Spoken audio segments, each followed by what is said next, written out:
Pernah gak lu sadar, di saat dunia sibuk berdebat soal kualitas grafis ray tracing atau konsol generasi terbaru, Indonesia justru terjebak dalam sebuah anomali. Kita adalah pasar terbesar Mobile Legends di dunia. Tapi ini bukan cuma soal kebetulan.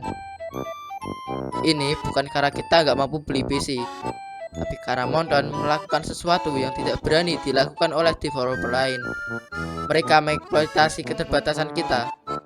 Hari ini kita bakal bedah strategi brutal di balik dominasi mereka yang gak masuk akal ini.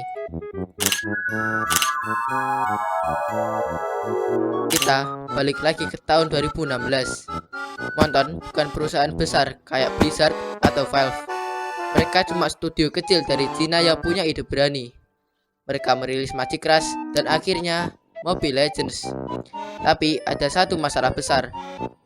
Game ini adalah copy paste dari LOL. Bukan cuma map, tapi asetnya, ikonnya, bahkan logonya. Riot Games murka.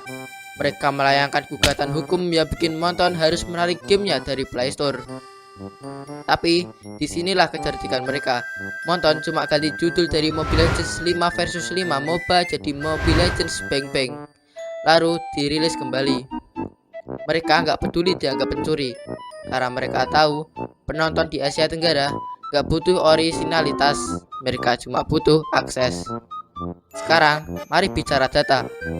Tahun 2017 saat game MOBA mobile mulai bermunculan, infrastruktur internet di Indonesia itu cacat. Kita adalah negara dengan koneksi salah satu yang paling lemot di Asia. Fine Glory datang dengan grafis memukau, tapi mereka terlalu sombong. Mereka memaksa lu pakai control tab yang rumit dan HP spek dewa. Hasilnya, mereka mati. Monton justru melakukan sebaliknya. Mereka melakukan downscaling. Mereka membuang semua aset yang gak penting demi satu hal, FPS yang stabil. Monton adalah satu-satunya developer peduli sama lu yang cuma punya HP RAM 2GB. Mereka gak jualan visual, mereka jualan kelancaran di tengah kemiskinan spek device kita. Kenapa di Amerika game ini dianggap sampah? Jawabannya simple. Di sana PC adalah standar. Di Indonesia HP adalah identitas. Kita melewati era keemasan warnet dan langsung lompat ke era mobile. Monton memanfaatkan budaya nongkrong kita. Mereka bikin sistem mabar yang sangat mudah. Lu nggak perlu lagi setup kabelan atau login akun Steam yang ribet. Cukup buka HP, lu udah bisa main. Saat semua teman lu main ML, lu terjebak dalam network effect. Lu nggak bisa pindah ke game lain yang lebih bagus karena nggak ada teman lu di sana. Kamu nggak main ML karena seru. Kamu main ML karena nggak mau dikucilkan dari tongkrongan. Monton juga sangat agresif dalam menjilat ego kita. Mereka memasukkan Gatot Kaca dan Kadita. Apakah mereka peduli dengan sejarah Indonesia? Enggak. Itu cuma strategi biar lu ngerasa punya ikatan emosional. Lalu mereka membangun MPL, sebuah liga profesional yang sangat rapi, yang bikin bocah SD bermimpi jadi atlet e-sport daripada jadi dokter.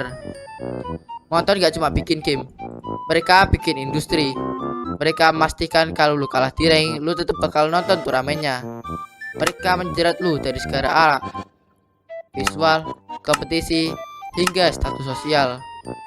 Jadi, apakah Mobile Legends game yang bagus? Secara kualitas objektif, mungkin enggak, tapi secara bisnis, mereka adalah pemenang. Monton menang bukan karena mereka hebat, tapi karena mereka paling paham realita ekonomi kita yang serba terbatas. Mereka nggak jual mimpi grafis indah, mereka jual hiburan murah yang bisa diakses siapa saja, di mana aja, dan pakai HP apa aja. Pada akhirnya, Mobile Legends adalah cerminan diri kita sendiri.